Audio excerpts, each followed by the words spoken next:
the hidden giant of Southeast Asia. The nation of 17,000 islands. Scattered across the equator lies a nation many struggle to define. More than 17,000 islands, stretching over 3,000 miles. A country wider than the continental United States. This is Indonesia. Why? Because Jakarta is sinking literally. More on that later. Indonesia is home to around 280 million people, making it the fourth most populous country on Earth. With hundreds of ethnic groups and over 700 languages spoken, Indonesia is like a giant cultural mosaic. Indonesia has always been crossroads. For centuries, it was part of the famous spice trade, attracting merchants from India, China, the Middle East, and later European colonial powers. The world's fourth most populous nation, home to over 270 million people, and yet, for a country of this size, Indonesia rarely dominates global headlines. But geography does not lie. It sits between two oceans, between Asia and Australia, at the crossroads of global trade. Now, let's fast forward to recent times. Indonesia has faced challenges like natural disasters, earthquakes, volcanic eruptions, and tsunamis since it sits on the ring of fire. Yet the country continues to show resilience, bouncing back stronger each time. Politically, it's a democracy, and its influence in ASEAN is huge. Indonesia is the only country in the world where you can find dragons. Yep, real-life dragons. The Komodo dragon, the largest lizard on Earth, lives on a few islands in Indonesia. Indonesia had over 700 languages and more than 1,300 ethnic groups, including Muslims, Christians, Hindus, and Buddhists. The leaders came up with a national slogan, Bhinneka Tunggal Ika, unity in diversity. They carefully chose the national language, not Javanese the most spoken, but Bahasa Indonesia, a simpler language that everyone could learn. Geography adds to the difficulty. Indonesia lies on the Pacific Ring of Fire, the world's most dangerous seismic zone. It has over 130 active volcanoes, frequent earthquakes, tsunamis, floods, and landslides. Nearly half of the world's maritime commerce moves through nearby sea lanes. Indonesia is not peripheral, it is central. That is why Indonesia remains one of the most unique and fascinating countries in the world. The resource engine. Beneath Indonesia's surface lies one of the most strategic materials of the 21st century. Nickel. Essential for electric vehicle batteries. Critical to the global energy transition. Indonesia controls the largest nickel reserves in the world. Indonesia just built the EV industry's nickel superhighway, but it's powered by dirty energy and complex island logistics. So, why is nickel such a big deal for electric cars? Nickel is used in lithium-ion batteries to boost energy density. That means EVs can go farther on a single charge. Indonesia holds the world's largest reserves, especially the type of nickel best suited for batteries. But until recently, Indonesia was mostly exporting raw ore. That changed in 2020 with a policy that disrupted the global nickel map. In 2020, Indonesia banned the export of raw nickel ore. The goal? To keep more of the value chain at home. Instead of shipping out raw materials, the country forced foreign companies to build local smelters and processing plants. The strategy worked. Chinese companies quickly invested billions into building industrial parks and refining hubs. What started as a ban turned into an industrial transformation that repositioned Indonesia as a global battery supplier, not just a mining site. While Indonesia succeeded in creating nickel refining hubs, many of the new smelters are powered by coal. Some coal plants were even built specifically for this purpose. So while EVs are marketed as clean, their supply chains, at least in Indonesia, start with carbon-heavy energy. The contradiction is real. Emissions saved on the road may be offset by emissions during production. It's one of the dirty truths behind clean technology. Indonesia is made up of over 17,000 islands. Nickel deposits are often found in remote areas like Sulawesi and Halmahera.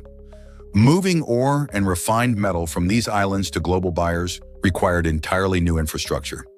Roads were cut through jungle. Conveyor belts and barges were added. Private ports were built. Without this web of ferries, terminals, and coastal loading zones, Indonesia's nickel dominance wouldn't be possible. So why automakers are betting big on Indonesia? Tesla, BYD, Ford, and other major EV brands now rely on Indonesian nickel. Some have signed long-term supply deals.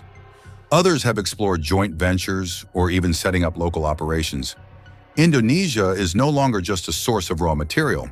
It's a central player in the global EV supply chain, one that companies can't afford to ignore. What happens if this system starts to crack? Indonesia's nickel dominance is impressive, but fragile. Environmental damage, political shifts, or new carbon tariffs could disrupt everything. Smelters face criticism for deforestation and emissions. And if climate policies start penalizing coal-powered production, exports may be at risk. The supply chain is powerful, but far from bulletproof. As nations race toward electrification, Indonesia quietly holds leverage. Beyond nickel, coal, palm oil, natural gas, fisheries, timber, its natural wealth fuels industries across continents. Deep in its archipelago lie massive nickel laterite deposits, primarily in Sulawesi and North Maluku. According to the U.S. Geological Survey, Indonesia held about 55 million tons of nickel reserves in 2024, accounting for roughly 42% of global reserves. In simple terms, almost half the world's nickel sits under Indonesian soil. It positioned Indonesia not just as supplier of raw ore, but as a key player in the EV battery supply chain. With reserves and policy aligned, Indonesia attracted the world's battery and automakers. While some agreements are confidential, industry reporting shows major foreign direct investment and joint ventures for nickel and battery cathode production in Indonesia. These include projects by major miners and refiners, and link directly to EV value chains. The global supply chain depends on resources many never realize. Come from this archipelago. This is not accidental power. It is structural. A demographic surge. Indonesia is young. The median age is just over 30. More than half the population is under 35. While many developed nations face aging populations, Indonesia enters its demographic peak. One of the Indonesian various social problems is uncontrolled population explosion. Population is not only a problem for Indonesia, but a serious one for the world. The United Nations estimates the world population in October 2011 to reach 7 billion people. In 1950, the world population was just 2.5 billion. Indonesia is the fourth most populated country in the world with a population of 237 million after China, India, and the United States. Indonesia's population growth rate reached 1.49% per year. In 2007, population growth reached 1.5%. Reducing growth rate to 1.1% by 2015 is in line with the target of the National Medium-Term Development Plan. It is judged to be unrealistic because the number of women in reproductive age 25 to 29 years in 2010 greater than that in 2000. Population growth rate is believed to be an accumulation of low education level and high poverty rate.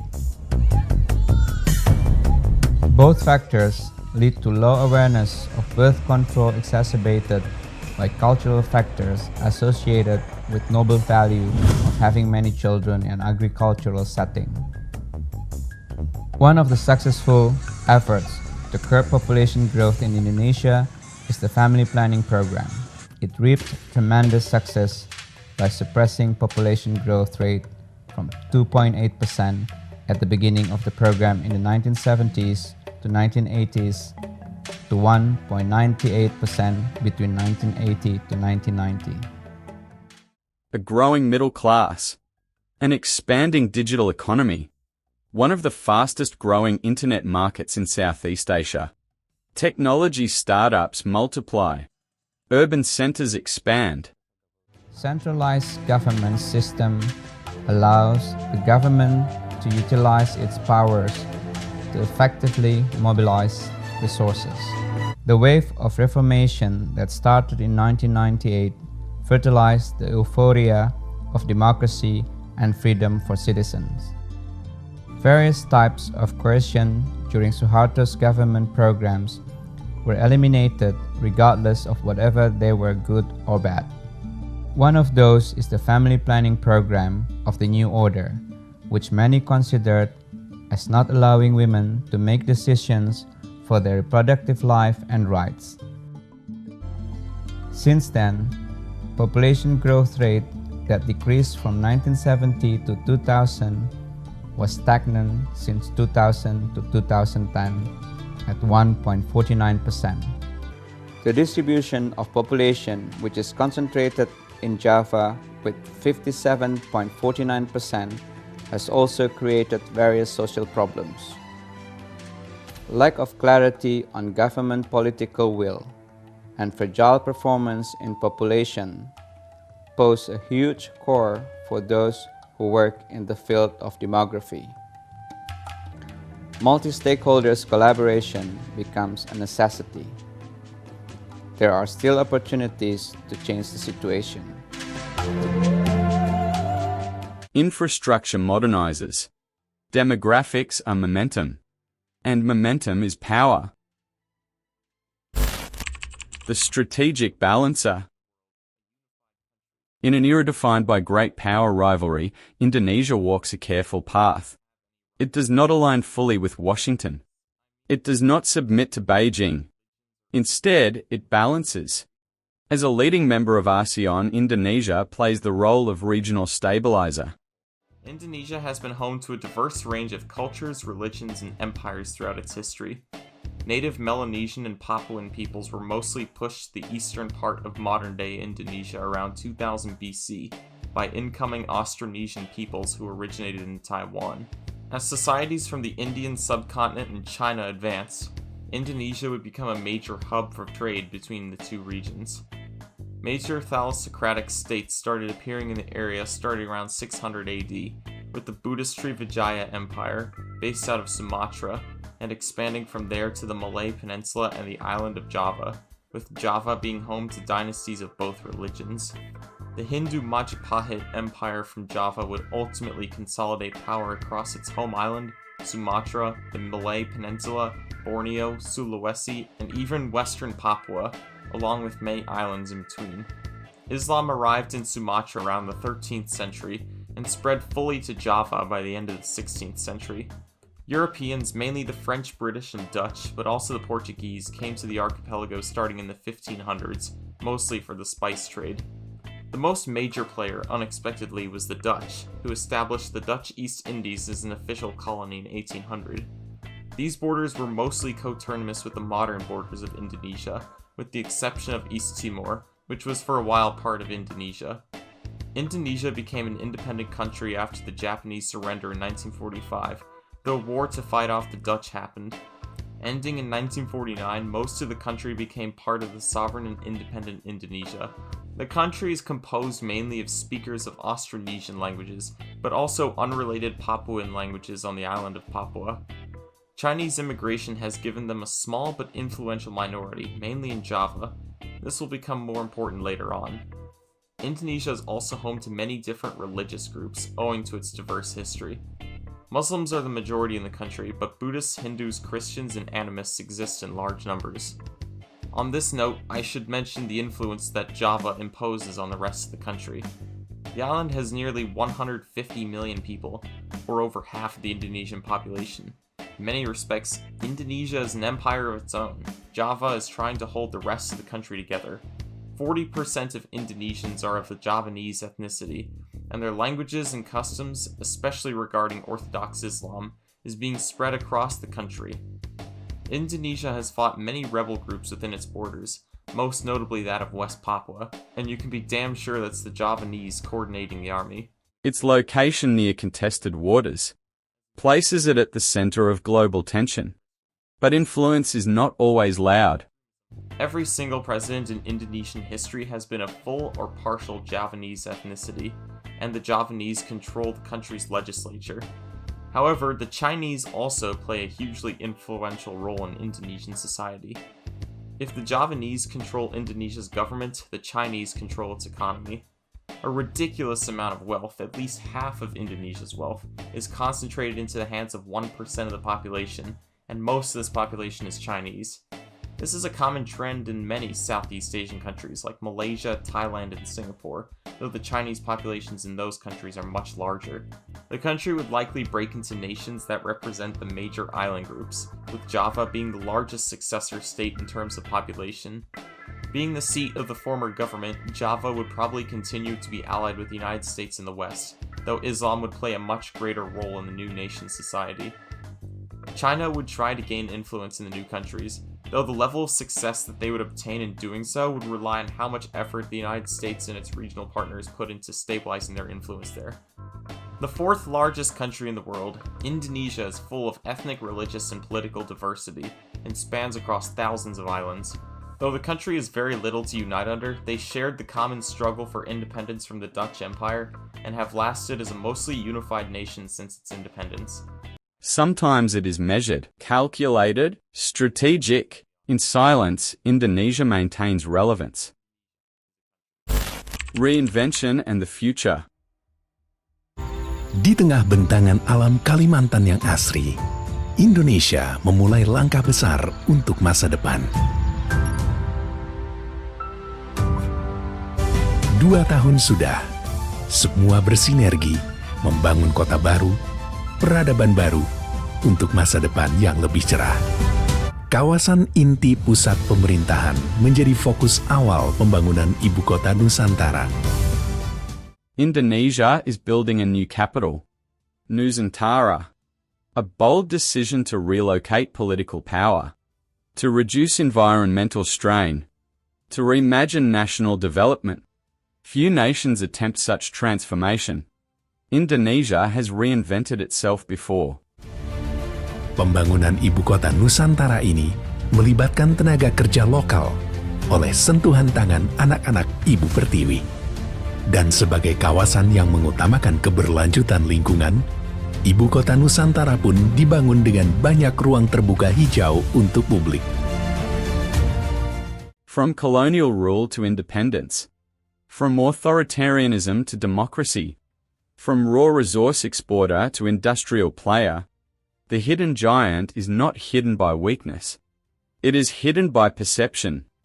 Selain itu, hunian untuk para aparatur sipil di ibu kota Nusantara dirancang untuk mendukung kehidupan keluarga yang seimbang dan harmonis.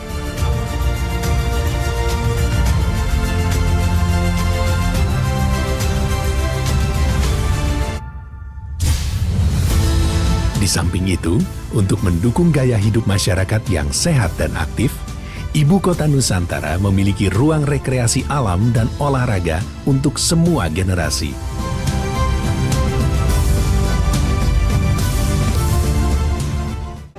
Nusantara rencana akan diumumkan sebagai ibu kota baru Indonesia tepat pada hari kemerdekaan tahun depan. 2 bulan yang lalu saya pun berkesempatan mengunjungi ibu kota baru kita yang akan datang untuk melihat dan mempelajari sendiri kira-kira akan seperti apa ibu kota baru kita nanti. Keanekaan jelas berdampak besar terhadap Balikpapan, kota besar terdekat dari lokasinya. Salah satu contoh nyata adalah pembangunan banyak kompleks perumahan indah yang kemungkinan akan menampung sebagian keluarga-keluarga dari para anggota-anggota parlemen beserta staf-staf ibu kota lainnya, dan juga sebagai sarana untuk menarik investor-investor real estate untuk membeli properti di kawasan yang akan berkembang pesat.